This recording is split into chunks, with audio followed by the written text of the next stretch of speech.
Hello and welcome to Colleague 7 Sprint Review for 19.02.02. This will cover the work undertaken between the 19th of February to the 4th of March. Starting with the sprint goal, and for this sprint our aim has been to deliver the next phase of the Broadband Integration by allowing for the registration and long list of applicants. This is whilst making final updates to the notifications area for performance benefit. Looking at the high level items and to explain further, in this sprint, we've been able to deliver an update to our Broadband integration so that you can now long list and parse applicants that have come in via a job board application. We've made further updates to the notifications area for performance gain. We've continued with our objective to implement back office features within Colleague 7 and have added a rate field to the tax codes lookup.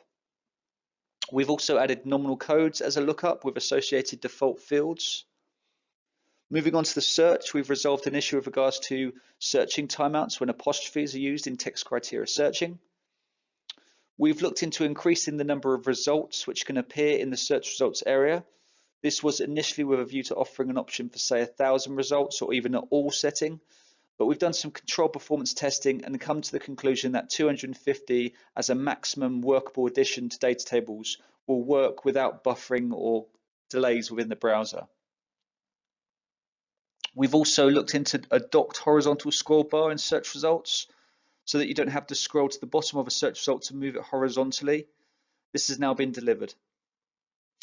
We've updated the diary so that the date is hyperlinked to take you to the details of that particular day. And we've added the ability to assign a parent company to a company record. We'll now go through a brief demonstration of the key features from this sprint. Okay, so the first point to go through, and it's the main component of the sprint, is the update that we've made to our Broadband integration, which is against the requirement record. And that's the ability now to long list or parse any applicants that have come in via that job board tab that we created. So within the requirement record, we've had this option to post to Broadband for a couple of months now, and obviously that process will open up a new tab and take the details of the requirement and pass that over into the Broadband interface. You'll then select your various job boards, and then those details are sent on from there. We've then introduced a job boards tab over the course of the last month or so, where it will review the different job boards that you've posted to, and then obviously advise of the responses that you've received on the basis of that. And then what we've introduced is the ability to obviously select those job boards, it load the applicants associated with the responses, so you then have their names, and then we also introduced the download CV option, so that you can obviously access the CVs. What we've now introduced are these two options here as part of the last sprint. So that's the long list applicant option here and the parse CV option here. So the parse CV option is it's really for the scenario where you've reviewed the CV, perhaps you've downloaded it, reviewed it, and decided that it's a good CV, but perhaps not appropriate for this role, but you'd still like to register them on the system. So in that scenario, you would hit that parse CV option. You'll get an alert advising that you're going to open a new tab as part of this process. We've had it so that this workflow opens a new tab, so you can stay within the requirement record and work through the applicants as you see fit. So the parser view will then, the CV is then downloaded from Broadband. It's then sent to our CV parser. It's parsed, and then we're in the parser form as we would be normally, as if you had just parsed the CV as if it had been brought in for other means. So yeah, from here onwards, the workflow is as per normal. If we wanted to long list the applicant, so this would be to say that you want to download the CV, parse it, register the candidate, and also have in that same process that candidate long listed against this requirement. We'd hit this option instead. Again, we'll have it in the workflow of it creating an additional tab as part of that workflow. It now runs the parse applicant CV workflow, pulls down the CV, does the CV parse. What we've got is a workflow that deals with potential duplicates that might be on the system. So if you viewed the duplicates and you saw that this candidate was already registered on the system, you could select that duplicate, and then you'd have the option to long list the candidate there. And on selection of long list candidate there, you'd have the option as to whether or not you want to just long list the candidate, or you want to long list and attach the new CV that has been downloaded from Broadband as well to the candidate record. So those are two workflows there that are addressing if it was an existing candidate on the system.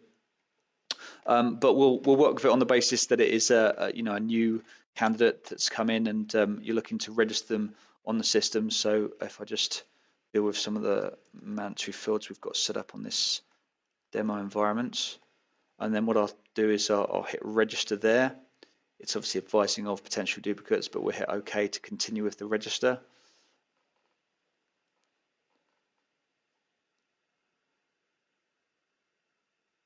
And then the process will register the candidate using the CV that's been passed.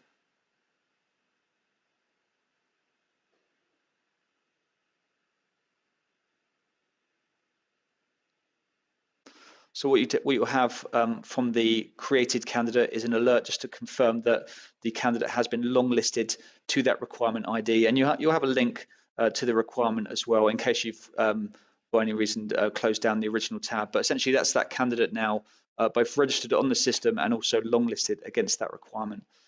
So if we refresh the requirement record, if we go to the candidates tab, what we'll see is that new candidate has now been added to the requirement record.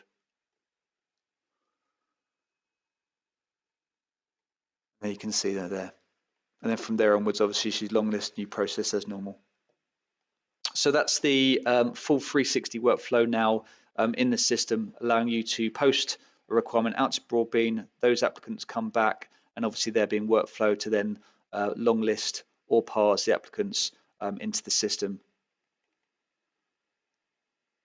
using those options there. And that's the main update we've made. The next point to cover just relates to the search and specifically how we've gone about offering additional options to the search results area. So if I bring through a search result, what we've performed is a performance assessment on the number of entries that we can display within this area. Obviously, with the data tables that we use in 7, you can show a number of entries, and then you have a page number approach to bringing through all of the records. But we've had a lot of requests from clients looking to have that number of entries increasing. What we've needed to do is assess what is an appropriate level to increase it to, so that the actual performance within the browser and the system itself isn't affected by us doing that. And what we've been able to do is find that around 250 is still an acceptable amount. If we go higher than that, what we tend to find is that the page will buffer for long periods of time. The experience will be affected. But if we go for 250, then we can essentially have that data come through with relative little delay for the end user to experience. So for 250, that's the additional option that's been added if you're having the page number approach. As an alternative option, we've added within the user settings an option to not use page numbers. So if you want to set that to no, what that then means, what I'll do is I'll refresh the search and essentially perform the same search again to demonstrate how this works. Yeah, once that page number setting is set to no, if you were to perform that same search again, say we'll hit show results there, what you'll see is that there's no page entry option up here. There are no page numbers down here. You can scroll through your search results as you would normally do, but eventually you're going to get to a point where it's not rendered through the rest of the results yet. So when that happens, you get to white space, it says processing, and then it brings through the next batch of records. So this is an alternative way of working. Essentially, you have the means of working through your search result, scrolling down, and it bringing through the next batch of results as you go.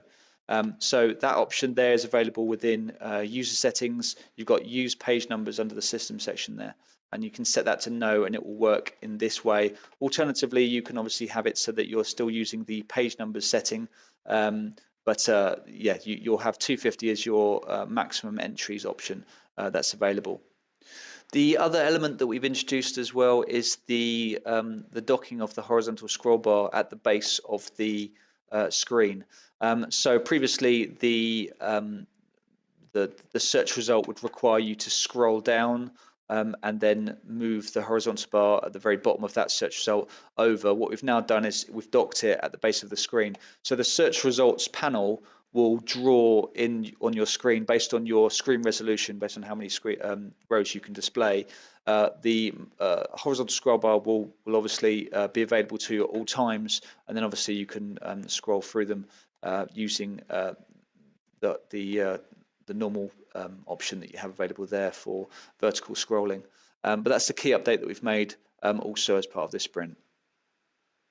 The next item to cover is a fairly minor one. It's relating to the diary area, and it's essentially what we've done is made it so that in the monthly view, the date is a hyperlink or a link through to the day view. So basically the diary now works as you'd expect it to, really, from a monthly perspective. You can obviously view the month, but you can click through into the specific day so you can see the entries against there. And the same for week as well. You can click on specific days and obviously go through to the day view. But previously the month view, these dates weren't linked, and that's the update that we've made there. The last point to cover just relates to the parent company option that's been added to the company record.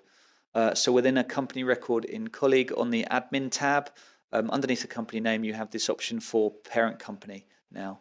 And on selection of the magnifying glass, it will bring down the company lookup. From here, you can look up other companies that are on the system. You can select that company, and then you'll see that be assigned as the parent company to this company. And what you can then do if you want to is you can click on this link and it will take you to that company record if you wish. This is also searchable as well, as in free text searching for a company search. So if you wanted to have a situation where you searched on a parent company and it brought back all of the sub companies within that parent company structure, it would support that. If you wanted to clear it down, you could just press the cross and it will clear off the parent company. And also what you can't do is assign essentially the same company to itself. So a parent company must be different to the company record. But that's the parent company option that's been added as part of this sprint. As always, if you have any queries or feedback, please get in touch. I'll be keen to hear from you. Also, for those using Colleague 7, feel free to submit your enhancement requests via the support team or directly to me using the above email address. The next video will be the sprint plan for 19.03.01. And as always, that will contain a high-level overview on the items we intend to work on during that sprint. Thanks for watching.